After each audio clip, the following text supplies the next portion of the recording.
मैं हूं आबिद हुसैन शेख, आपका खैर मकदम है 4TV न्यूज़ कर्नाटक एक्सप्रेस में।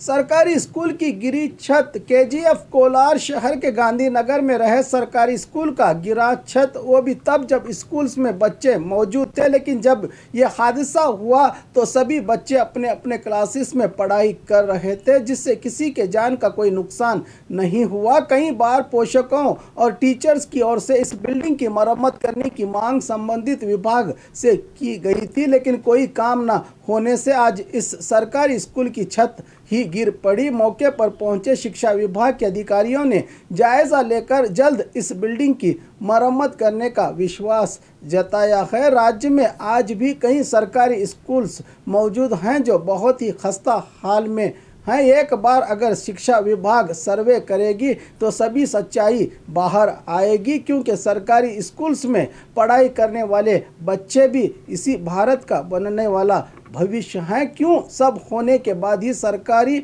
और अधिकारियों के आंखें खुलती हैं।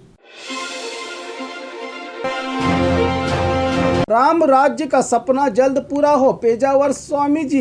बीजापुर में उडुपी पेजावर मठ के विश्व प्रसन्न तीर्थ स्वामी जी ने आज एक प्रेस मीट के जरिए कहा कि राम मंदिर निर्माण के साथ राम राज्य की स्थापना भी होनी चाहिए। राम मंदिर निर्माण के लिए देश भर में घूम घूम कर चंदा जमा किया गया है। अगले मकर संक्रांति तक पहले चरण में राम मंदिर का निर्माण होगा। इसी तरह बारी बारी से राम मंदिर का निर्माण हो जाएगा। इसके बाद देश में राम राज्य की भी स्थापना हो, ऐसा हमारा सपना है, कहा स्वामी जी ने।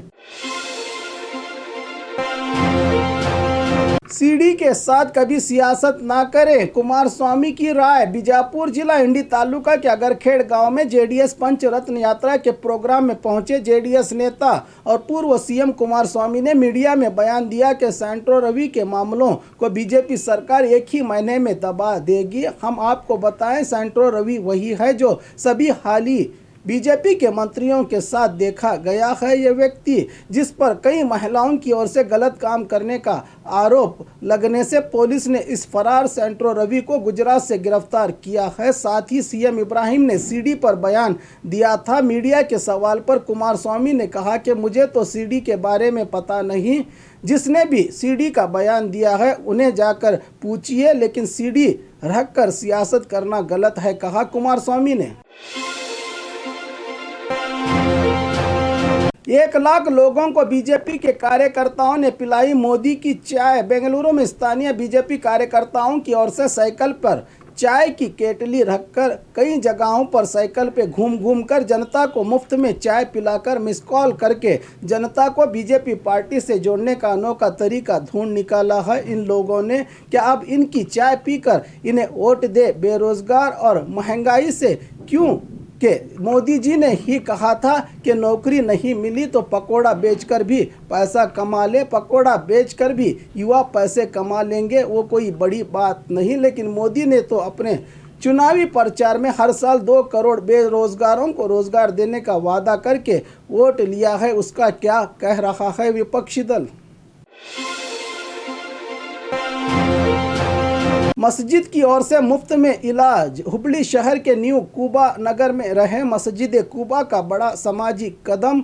मस्जिद की जानिब से मोहल्ला क्लिनिक की हुई शुरुआत, जहां पर कई मजहब के लोगों का इलाज होगा मुफ्त में। इस मुफ्त के इलाज में मस्जिद और बैतुल माल का एक भी रुपया इस्तेमाल न करते हुए सभी समाज के जिम्मेदारों और मोहल्ले के लोगों से डोनेट लेके ये क्लिनिक चलाया जाता है। यहाँ पर बाकी मज़ाहिब के लोगों ने भी आकर यहाँ पर अपना इलाज करवाते नज़र आए। इससे बड़ा इंसानियत का पैगाम और क्या होगा देश में कि एक मस्जिद से फ्री में ट्रीटमेंट दिया जा रहा है आम जनता को।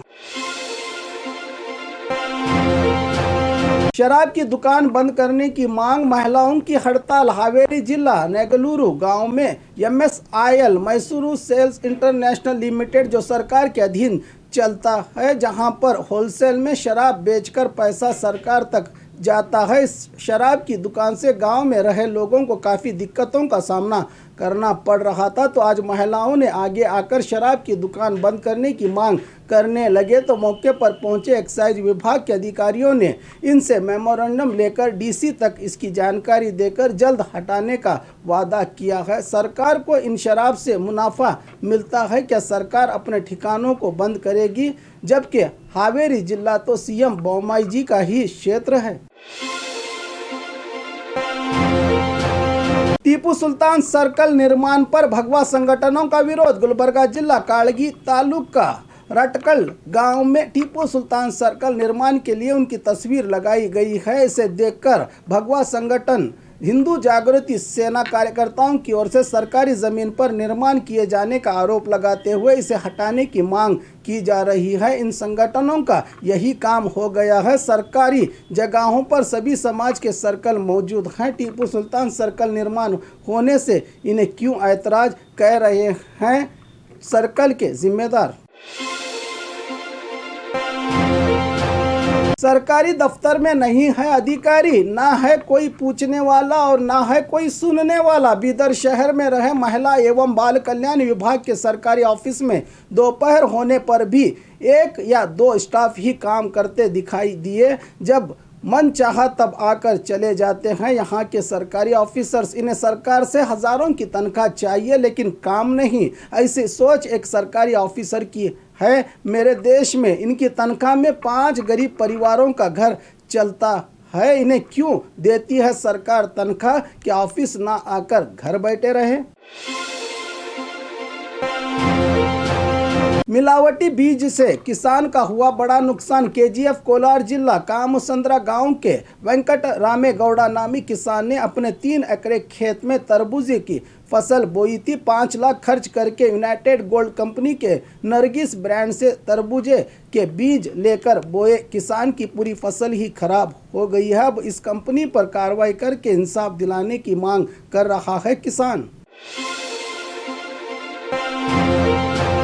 हॉस्टल का खाना खाने से 30 से ज्यादा स्टूडेंट्स बीमार। शिमोगा में रहे मुरारजी देसाई सरकारी रेसिडेंशियल स्कूल के हॉस्टल का खाना खाने से यहां के कई स्टूडेंट्स को अचानक उल्टी, पेट दर्द और सर दर्द होने से इन्हें तुरंत सरकारी हॉस्पिटल में लाकर दाखिल किया गया है, जो अब खतरे से बाहर बताए जा रहे हैं। हॉस्पिटल के सर्जन का कहना है कि हॉस्टल का खाना खाने से स्टूडेंट्स को फूड पॉइजन हुआ था, जिससे इन्हें दाखिल किया गया है हॉस्पिटल में। धीरे धीरे इन्हें डिस्चार्ज भी किया जाएगा, कहा डॉक्टर ने।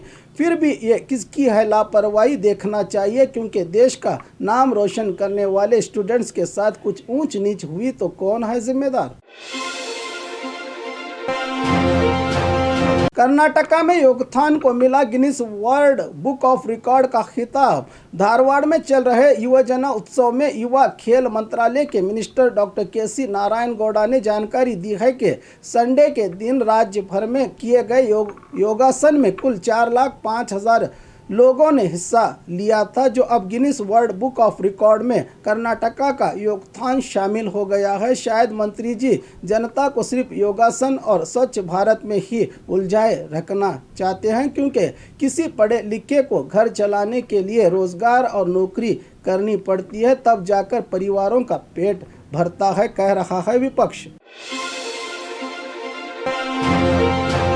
राजधानी में रास्तों की बिगड़ी हालत। बेंगलुरु के महालक्ष्मी लेआउट में अचानक तार से बने रोड में दरारें गिरने से 3.5 फुट गहरा गड्ढा पड़ गया है। साथ ही रास्ते के बीच रहे वाटर बोर्ड का पाइप भी टूट गया है। रोड बनाए सिर्फ 2 दिन में ही रास्ते में गड्ढा गिरना कितना तरक्की कर चुका है। विश्व गुरु भारत योगासन और स्वच्छ भारत में नाम करने से ज़्यादा जनता की सेवा की होती तो सरकार को आज जनता की दुआएं मिलती। अब किस मुंह से जनता से घर घर जाकर वोट मांगेंगे बीजेपी वाले, कह रहे हैं परेशान जनता।